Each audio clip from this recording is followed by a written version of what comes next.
ونستغفره ونعوذ بالله من شرور أنفسنا من سيئات أعمالنا من يهد الله فلا مضل له ومن يضلل فلا هادي له أشهد أن لا إله إلا الله وحده لا شريك له وأشهد أن سيدنا محمدا عبده ورسوله لا نبي بعده اللهم صل وسلم وبارك وكرم على سيدنا محمد الفاتح لما أغلق والخاتم لما سبق ناصر الحق بالحق الهادي إلى صراطك المستقيم أما بعد.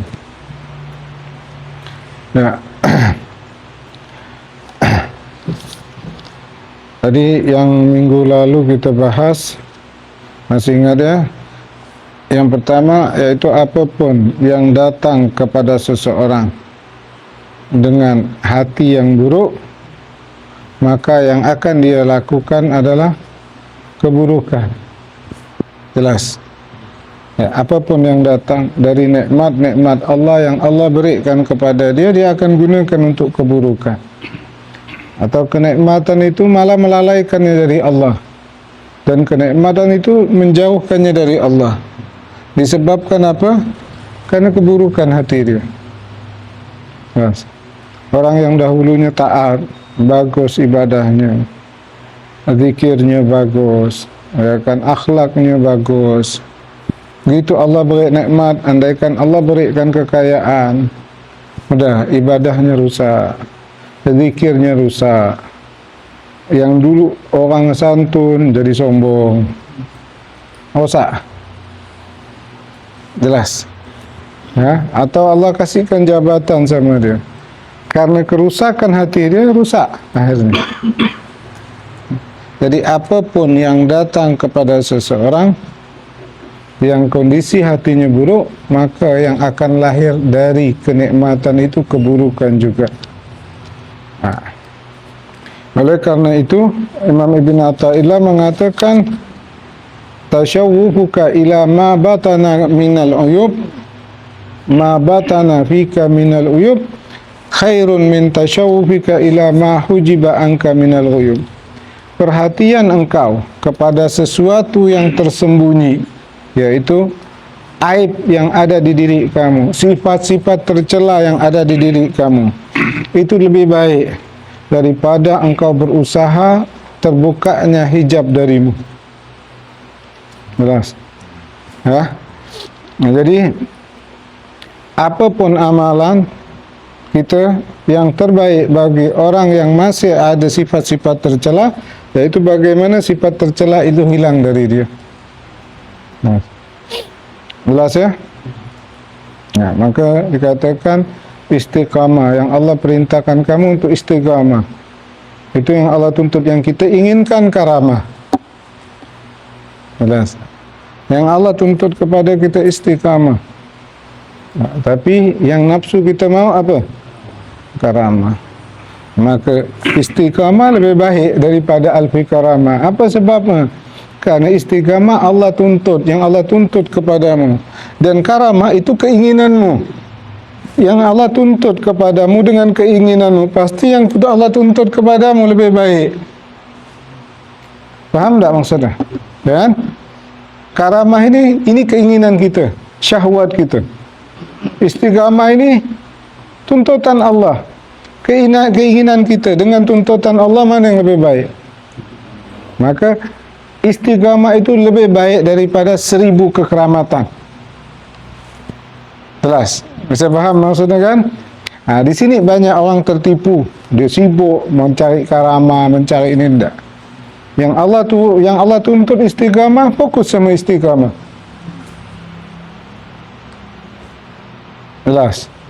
Bisa paham kan? Ya. Jadi pemberian di saat kita siap itu anugerah. Tapi pemberian tidak saat kita siap, musibah. Macam seorang anak dikasih barang, tapi dia belum siap dengan barang itu, malah merosak dia. Jelas? Malah merosak. Macam kita lah ni ya. Andaikan Allah kasih kaya kan, tak tahulah berderai kita. Kan? Sayang Allah tak kasih sama kita. Kalau Allah kasih ini, mungkin kita tak duduk majlis ini. Kalau Allah kasih mungkin itu tidak ke masjid, hilang masjid dah. Nanti tidak bahkan sholat jamaah. Udah banyak bukti enggak. Kalau anak, nanti kita bilang kalau anak insya Allah kalau dapat rezeki anak tetap masjid enggak. Faktanya ente tengoklah yang dulu bagaimana bagusnya gitu ada harta rosak. Jarang, ya kan? Jarang yang selamat. Jarang sekali yang selamat. Karena apa sebabnya? Dia belum siap.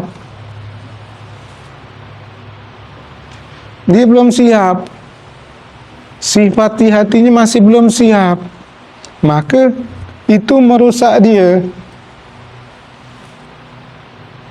Nah, kalau dia dah siap, malah anugerah itu mendekatkan dia sama Allah.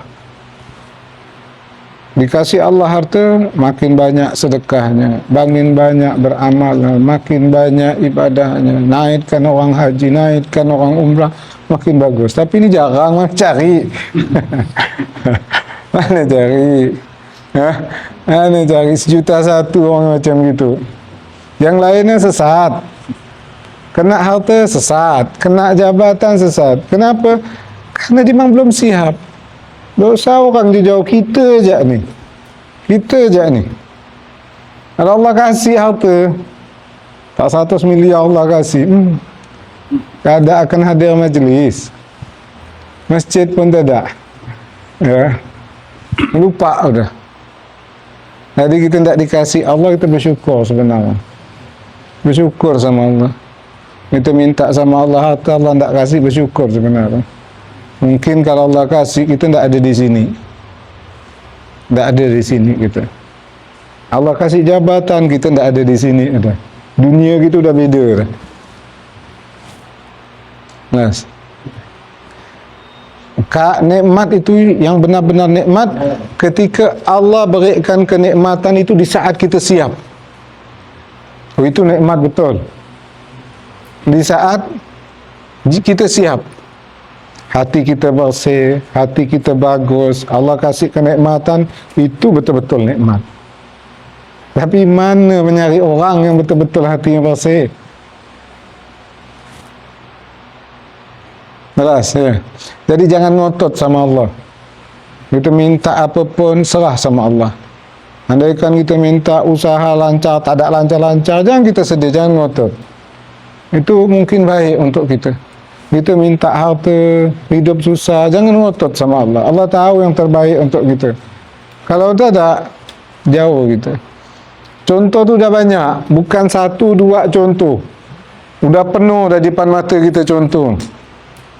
Yang dulu anak ni kalau dapat jabatan insya-Allah nak bantu semua, tak ada. Habis itu hilang. Kalau ini lancar, ini gol, anak kasih ini, tak ada, hilang. Tak ada, itu bohong semua. Yang paling banyak impian ni orang tak berduit. Anak mau bangun masjid, anak mau bangun ini.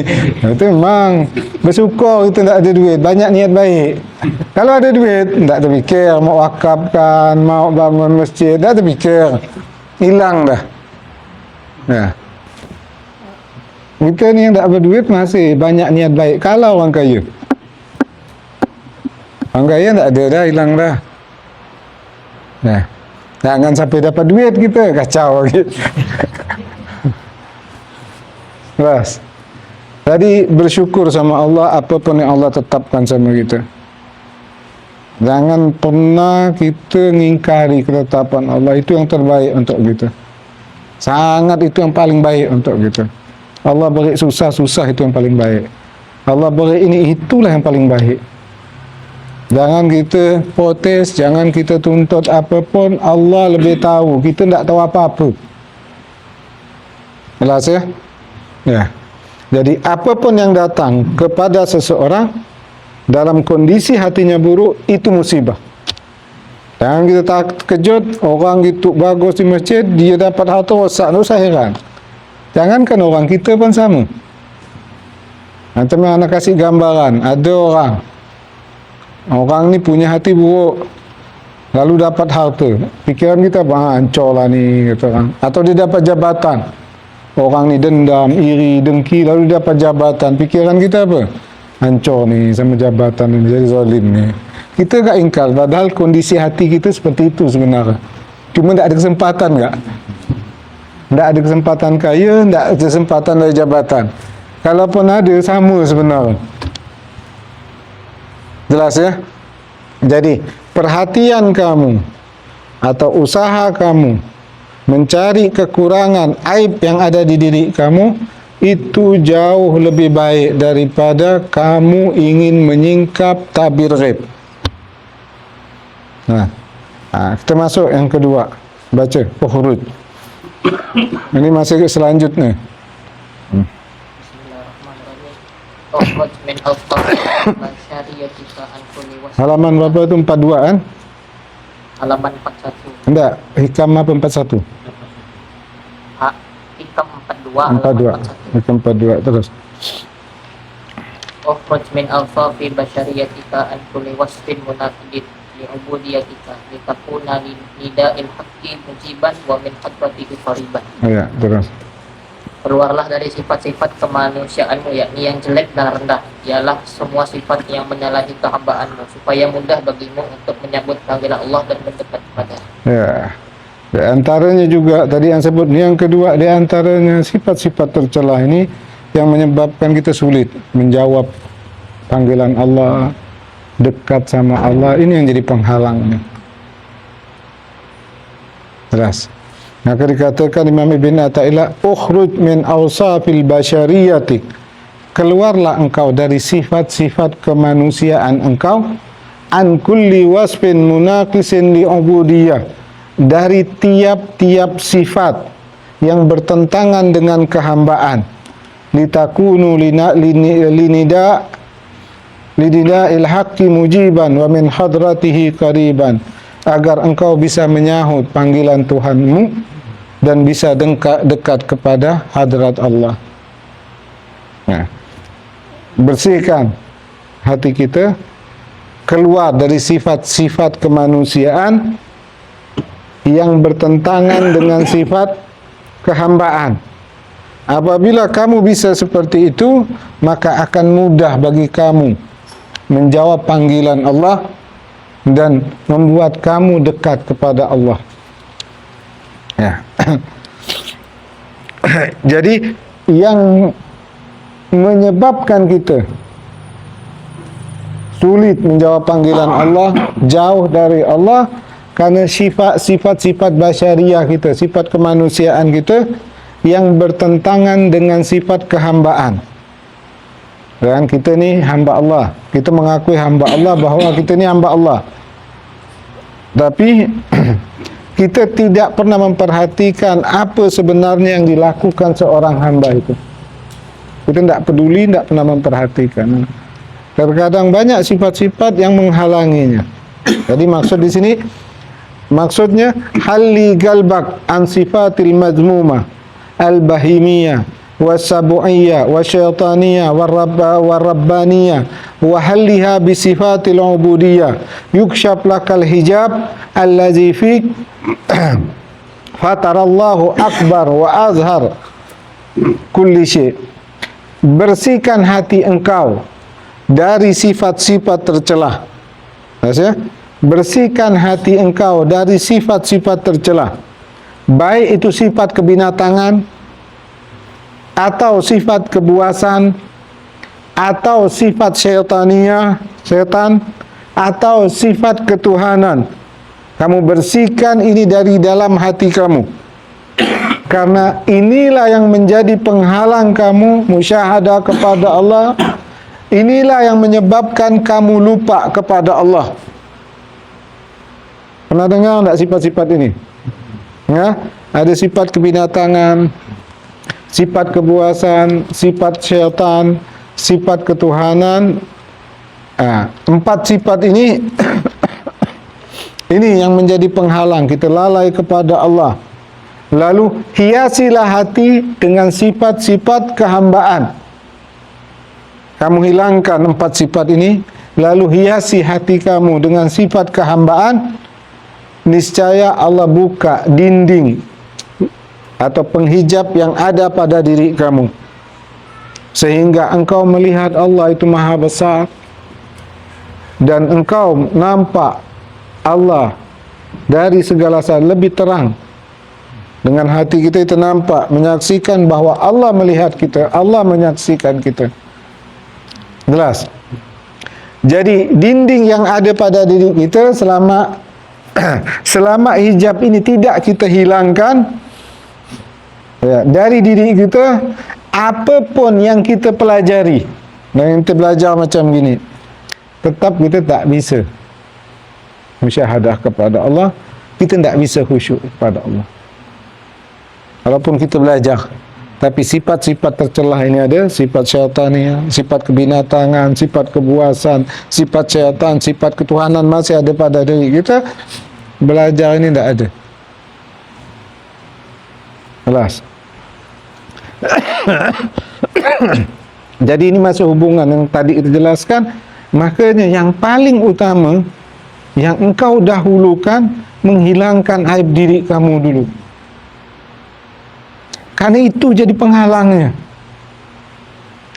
Andaikan ada amalan biar kaya, amalan biar dihormati orang, amalan biar orang tunduk, selagi kita masih ada sifat tercelah ini kita tinggalkan. Kita fokus sama sifat ini. Kalaupun tak boleh gabung, tapi itu yang utama.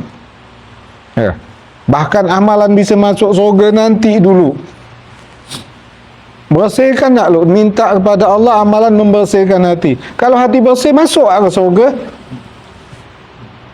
Jelas tak maksudnya? Ya?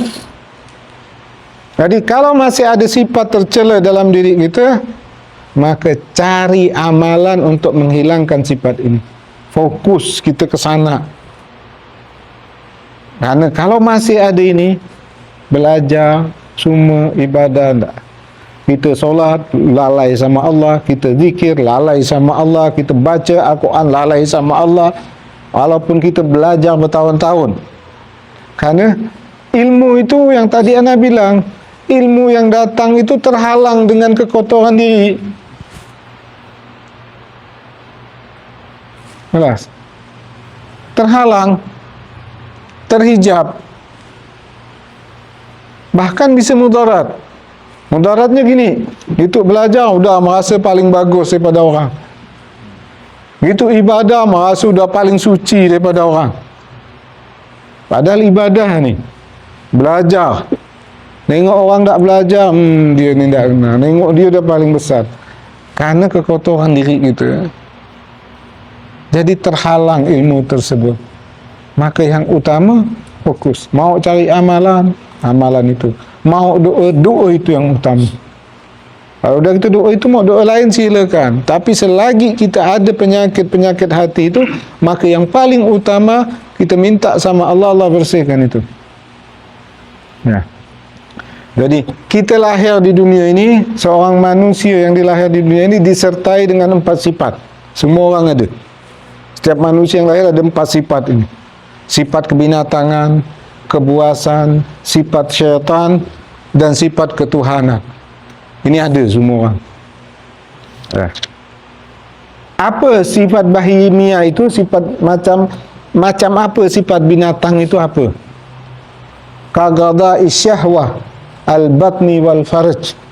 Sifat kebinatangan itu yang ada pada diri kita itu adalah selalu ingin meluluskan syahwat perut dan syahwat kemaluan. Ini sifat kebinatangan.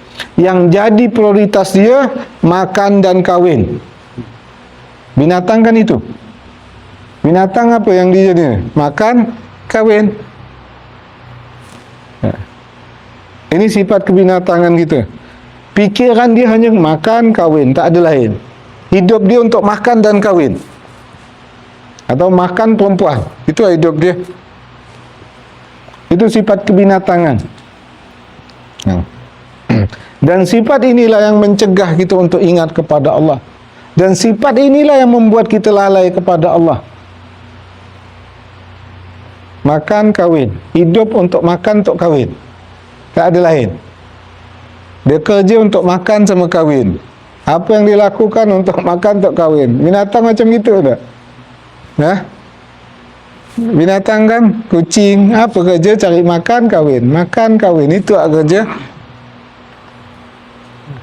Itu sifat kebinatangan. Setiap orang ada sifat ini. Ya. Sifat-sifat kebinatangan.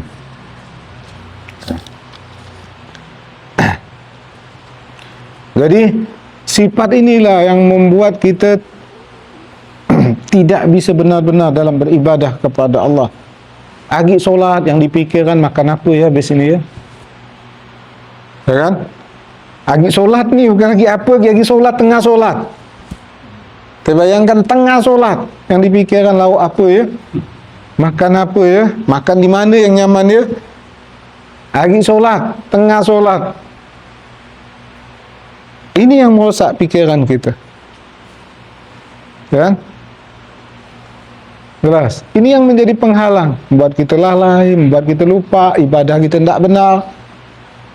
Nah, makanya apabila ada amalan supaya hilang, supaya bersih, sifat-sifat kebinatangan yang ada dalam diri kita ini, itu amalan yang paling perlu kita amalkan. Misalnya ada amalan apabila kita amalkan, kita bisa mengendalikan hawa nafsu kita, itu diamalkan. Kalau tak ada, masih melekat, sifat kebinatangan masih melekat dalam diri kita. Agi solat, ingat makan, ingat perempuan. Agi ngaji, ingat makan, ingat perempuan. Agi zikir, ingat makan, ingat perempuan. Agi lagi apapun, dia tidak akan bisa ingat kepada Allah. Hatinya lalai sama Allah, lupa sama Allah. Nah, ini kan kondisi kita kan. Kondisi kita sebenarnya itu namanya sifat kebinatangan. Nanti tengok binatang ada kepikiran lain selain makan, kawin. Yang dipikir binatang makan, kawin. Tapi dia tidak ada akal. Kalau kita ada akal, maka dalam Al-Quran bahkan kalau kita bersifat ini, binatang lebih bagus daripada kita. Balhum, ya kan? Dia lebih bagus daripada kita. Apa sebab? Kita ada akal, dia tidak ada. Kucing kerja makan, kahwin, wajar tidak ada akal. Manusia yang Allah beri akal, benar-benar hidup dia untuk makan, untuk kahwin. Makan perempuan yang ada di otak. Akhirnya dalam solat pun itu yang dipikirkannya. Tak ada pernah khusyuk dalam solat. Atau yang mengikuti kedua, mengikuti sifat kedua ini, yaitu duit dan berhias. Orang mau makan perlu duit enggak? Duit. Orang mau perempuan perlu berhias enggak? Perlu. Cari baju bagus, pakaian bagus untuk reaksi. Ya. Tapi kan berhias. Nah, ini yang mengikuti kedua. Ini sama. Keempat, bagaimana pakai baju bagus biar perempuan perhatian sama kita. Kalau makan mau duit, kalau kahwin berarti berhias. Dua-dua hampir sama. Selagi sifat kebinatangan ini masih ada dalam diri kita, kita sulit ingat kepada Allah. Hati kita pasti lalai kepada Allah. Dalam kondisi apapun, mau solat, mau zikir, mau baca Quran, jelas.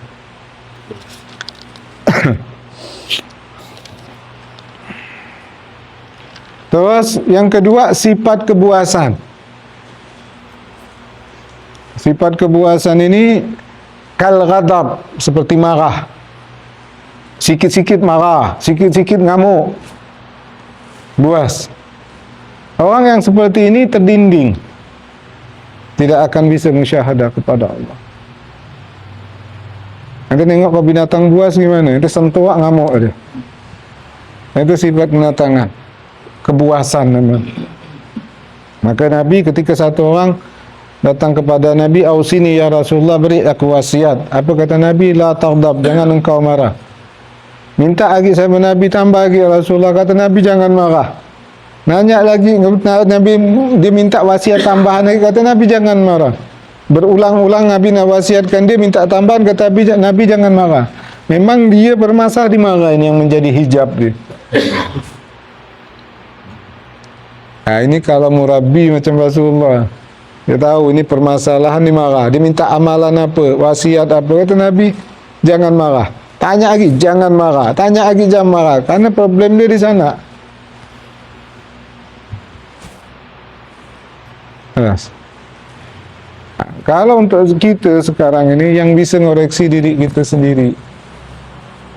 Jangan kita berharap malaikat datang ngasih tahu kita jangan mimpi. Kita yang koreksi diri kita. Apa saya kekurangan? Apakah ada sifat kebinatangan? Apakah saya ada sifat kepuasan? Tinggal kita koreksi ya diri kita. Nah, wa adamir ra'fa war rahmah. Tidak ada belas kasih sama orang, tidak ada sayang sama makhluk. Ini sifat kepuasan. Nah, sifat kepuasan. Macam binatang buas, ada ke kasih sayang? Ada, mencerpak ke? Menyambar ke? Ada orang suka marah, tidak ada belas kasih sama makhluk, tidak ada rasa sayang sama orang, nyakitkan orang enggak, ada tak ada. Kejam. Ini sifat kepuasan. Tinggal kita koreksi, ada enggak itu sifat-sifat ini? Nah. Yang ketiga, sifat syaitaniyah. Sifat syaitan. Apa sifat syaitan itu? Kal hasad. Seperti dengki. Itu sifat syaitan. Dengki itu sifat syaitan. Syaitan ini kan sangat dengki kepada manusia. Sama kita ini kan dia paling dengki sama kita. Karena manusia ini diberi macam-macam keistimewaan oleh Allah. Dan dia berusaha menghilangkan keistimewaan yang Allah berikan kepada kita itu. Orang dengki itu kan tak suka dan dia berusaha kenikmatan itu hilang dari dia. Itu sifat syaitan. Jadi kalau andaikan ada orang Allah beri nikmat, kita sakit hati dan kita berharap nikmat itu hilang dari, itu sifat syaitan. Seperti itulah syaitan. Ketika Allah jadikan Nabi Adam khalifah, ngamuk dia. Sakit hati dia. Kenapa kepada Nabi Adam? Saya lebih baik manusia ciptakan tanah, saya diciptakan dengan api. Akhirnya sakit hati dia. Apa yang dilakukan? Dia mau menghancurkan anak Adam. Kalau kita tersakiti dengan nikmat yang Allah berikan kepada orang, lalu kita merasa orang itu tidak pantas, kita yang lebih pantas dapat kenikmatan itu, dan kita berharap kenikmatan itu hilang dari dia, ini sifat syaitan. Sama cerita syaitan Nabi Adam kan gitu. Yes. Seharusnya ketika kita melihat orang dapat nikmat, hati kita senang. Dan kita meyakini bahawa yang Allah tetapkan betul, dia yang pantas. Hana ni banyak kekurangan. Tapi kalau seorang dengki tak, dia tengok orang tu sakit benar hati dia. Jadi hati orang dengki ni sempit sekali. Semakin banyak nikmat orang, makin sakit dia. Dan berusaha nikmat itu hilang, sedangkan dia tidak kuasa menghilangkan nikmat itu. Nikmatan yang Allah berikan kepada dia saja, dia tidak mampu datangkan ke dia. Mau hilangkan lagi, tak bisa. Itu ketentuan Allah semua. Jelas? Ya. Atau idmarisu, menyembunyikan kejahatan diri. Ya. Syaitan ini dalamnya buruk sekali. Yang dipikirkannya bagaimana anak-anak Adam ini hancur, bagaimana manusia ini masuk neraka. Ya. Bawa orang kemaksiatan pokok dia dengan, yaitu menyembunyikan kejahatan dalam dirinya. Kadang-kadang dia tipu orang tu baik, padahal semuanya untuk membawa kemaksiat ke neraka. Nah, kalau di dalam diri kita ada pikiran supaya orang itu kalah, ada pikiran supaya orang itu rugi, ada pikiran supaya orang itu susah, kita yang nyaman, orang kalah, kita yang menang, orang rugi, kita yang untung, orang susah, kita yang senang. Kalau ada pikiran seperti itu namanya sifat syaitaniyah. kita ada sifat syaitan di dalam diri kita. Kalau hati kita tidak ada sifat syaitan, yang kita harapkan orang ini untung, yang kita harapkan orang ini menang, orang ini senang. Tak terpikir di dalam hati kita orang ini susah. Tak terpikir orang kita berharap orang ini rugi. Tak ada terpikir. Kalau dalam diri kita tidak ada terpikir sedikit pun agar orang ini rugi, agar orang ini susah, agar orang ini hancur, yang kita harapkan dia senang, dia bahagia, maka kita sudah bersih dari sifat syaitan ini. Kalau ada kita berharap orang rugi, orang hancur, orang susah, berarti sifat syaitan masih ada dalam diri kita. Dan ini yang menjadi penghalang kita lupa kepada Allah, sulit menjawab panggilan Allah, hati kita tidak berkhusyuk dalam ibadah. Nah, jelas. Ini banyak kan, semua ada ni kan? Ya. Semua ada. Dah kalau sakit ni komplikasi dah kena. Rumah berjakit dah ada dah. Sampai mati tak tertolong. Akhirnya mati dalam keadaan gini. Nauzubillah. Ya Allah. Nauzubillah, banyak orang mati dalam keadaan dengki. Sifat syaitan masih ada, sifat binatang masih ada, masih beronggo, tak sempat, tak pernah dipikirkan sama dia untuk membetulkan, tak pernah dipikir untuk membersihkan. Akhir mati dalam keadaan dengki. Ya Allah, itu dosa besar. Dosa batin ini lebih besar daripada dosa zahir. Anda ingatkan, pernah nak jelaskan kan? Masih ingat tak? Dosa batin lebih besar. Maksiat batin sama maksiat zahir, lebih besar dosa maksiat batin daripada maksiat zahir. Macam contoh yang tengok orang mati dalam keadaan minum, yang ingkar neraka kata kita. Padahal orang mati dalam kesombongan lebih besar dosa. Orang mati dalam keadaan dengki, dosa lebih besar daripada orang minum. Karena sepakat ulama bahawa maksiat hati dengan maksiat zahir lebih besar dosa maksiat batin daripada maksiat zahir. Ini semua maksiat batin sebenarnya. Ini yang jadi penghalang. Belajar pun tak ada guna. Berpuluh tahun belajar tak ada faedah. Tetap ada dengan hal itu. Karena sumber masalah itu tidak ketemu, tidak sampai. Istilahnya kalau orang minum obat, minum obat, dia kena diare, makan obat diare, beli makan obat biar melancarkan buang air, jadilah dia. Macam gini, dia ni udah masalah cinta dunia, yang diminta harta terus, jadilah. Obat tak tepat sasaran, mana ada baik, malah bisa jadi parah. Maka di sini Imam Bita mengingatkan, ente fokus sama penyakit hati ente. Ini sumber penyakitnya. Yang keempat, wasifatur rabbaniyah. Sifat ketuhanan itu apa? Ya, sifat ketuhanan itu apa? Kal isti'la, di sini dikatakan seperti hendak berkuasa. Itu sifat ketuhanan. Orang ni mau dia jadi ketua je. Kalau dia tak jadi ketua, dia mundur. Andai kan ada perkumpulan di kampung, dia mau dia harus jadi ketua. Kalau jadi wakil dia tak mau mundur. Ini sifat ketuhanan. Dia mau dia yang berkuasa. Dia tak mau jadi anggota, dia mau jadi ketua je. Kalau digeser jadi ketua, tak ada ke masjid lagi. Hancur kan? Hilang masjid tu gara-gara ketua tak ketua. Sifat saya ini sifat ketuhanan, rosak. Tak mau dia, turun wakil pun dia tak mau. Isti'la, ini hendak berkuasa dalam segala hal. Ini sifat ketuhanan. Ini juga yang menjadi penghalang. Kemudian hubbul madah wa sana. Sifat ketuhanan apa lagi? Maunya dipuji, mau dilambung kata orang Pontianak. Inginnya dipuji, bila dipuji senang dia.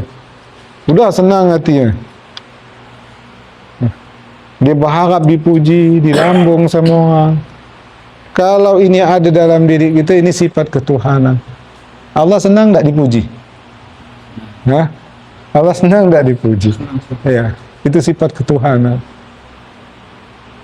Kalau dalam diri kita ada sifat seperti ini, ingin berkuasa, senang dipuji, senang dilambung, berarti ada sifat ketuhanan dalam diri kita. Ini jadi penghalang kita untuk dekat kepada Allah, untuk ingat kepada Allah. Semua ada kan? Lengkap kan di dalam diri kita kan? Lengkap dah kan dalam hati kan? Semua ada. Semua ada. Udah komplikasi dah kita ni. Tak ada lagi dah. Apa mau penyakit dah ada. Atau orang ginjal ada, paru-paru ada, lambung ada, liver ada, semua ada penyakit. Lengkap lah, lengkap lah. Semua dah cengkap dah. Bagaimana kita mati macam gini ni? La ilaha illallah. Kita tidak akan bisa merasakan nikmat dalam ibadah. Dah. Jadi yang pendiding yang membuat kita kusut, berantakan, tak karuan dalam ibadah, ruwet dalam ibadah, tak bisa lama ibadah, tak betah lama dalam ibadah. Kalau datang ke ibadah tu datang paling akhir, balik paling awal. Tak betah dalam ibadah. Karena ada sifat tercela dalam diri kita. Contoh macam gini. Kalau kita pergi ke rumah orang, kita pergi rumah satu orang, datang kita ke rumah dia, sampai di rumah dia, yang punya rumah ni ketemu pun tak mau sama kita, terus minum tak dikasih. Apa yang kita buat situ? Betah tak kita lama-lama? Dah gelisah kita mau balik. Gitu juga ketika orang hatinya ada yang tercela, Allah tidak mau menghadap kepada dia, tidak menghadap kepada dia, berpaling dari dia. Yang Allah tengok tubuh kita ke hati kita? Hati. Ketika penyakit hati ada pada kita, Allah berpaling dari kita. Kita datang menghadap kepada Allah, Allah berpaling dari dia. Udah itu tak dapat jamuan lagi, maka kita tak betah ibadah. Tak betah kita ibadah. Kita datang rumah orang, yang punya rumah ketemu pun tak mau, air tak dikasih, merisaulah kita. Mau balik cepat-cepat. Begitu juga orang yang Allah berpaling dari dia seperti itu, dia tidak akan nyaman ibadah, dia tidak akan betah, mau cepat-cepat saja. Anugerah itu tidak dapat, makanan tidak dapat, datang Allah berpaling, anugerah tidak dapat, semua tidak dapat, udah mau cepat-cepat lah. Bisa tidak paham ni? Ya? Ketika hati kita bersih, Allah menghadap kepada kita, tidak berpaling dari kita. Allah turut itu merasakan nyaman dalam ibadah itu, nikmat dalam ibadah itu. Maka kita tidak mau cepat-cepat ibadah, betah lama-lama ibadah. Ibadah tu nyaman sekali. Macam datang ke rumah, kasih makan nyaman, minum nyaman. Oh, kita bertahan di rumah itu karena nyaman. Ini udahlah jauh-jauh, orang tuan rumah tak datang, minum pun tak ada dikasih, makan tak dikasih. Tahan gitu lama-lama. Ada baliklah. Macam kita ibadah, Allah berpaling dari kita. Allah tak kasihkan nikmat sama kita. Ibadah tu jadi beban. Apa yang kita kerjakan? Baliklah cepat-cepat. Tapi kalau Allah menghadap, Allah berikan nikmat, kita sembahyang nikmat sampai nangis, baca Quran nikmat, zikir nikmat, udah kita betah. Betah solat, betah zikir, betah baca Quran. Jelas. Kalau yang pikiran kita apa? Mau cepat balik, pergi masjid yang pikiran mau cepat balik, pergi zikir mau cepat balik, dah betah. Allah berpaling. Karena yang Allah pandang hati. Hati kita kotor, banyak sifat-sifat tercela. Bagaimana Allah tidak berpaling? Udah tak berpaling, Allah berpaling, tak dijamu lagi. Baliklah cepat. Tak dapat jamuan. Orang yang Allah hadap, Allah kasih jamu, dijamu sama Allah. Nama dia, kau bisa tidur di masjid tu, kau bisa rumah tu pindah ke masjid. Ada orang saking dia ibadah ini udah nyaman sekali ibadah, kalau udah masuk masjid lupa diri dia. Malam pertama dia lupa, habis kahwin dia masuk ke masjid, balik subuh. Kenapa pula aku ni ada subuh kahwin? Ya lupa malam pertama kahwin. Itu dijamu. Kalau orang jamu, kalau dijamu nyaman lah. Ada dijamu. Jelas?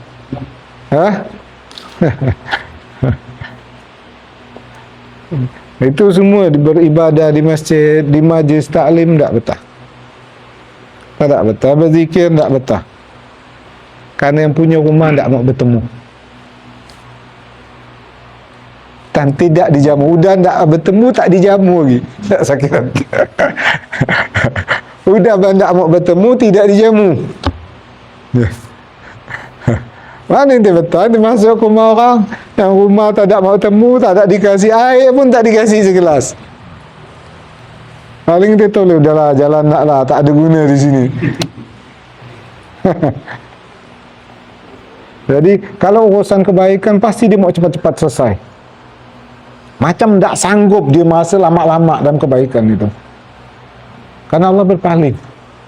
Apapun kebaikan dia mau cepat selesai. Macam kejar-kejar itu, macam panas. Karena apa? Allah berpaling dari dia. Nah, tadi kan sifat ini. Kemudian sifat kehambaan.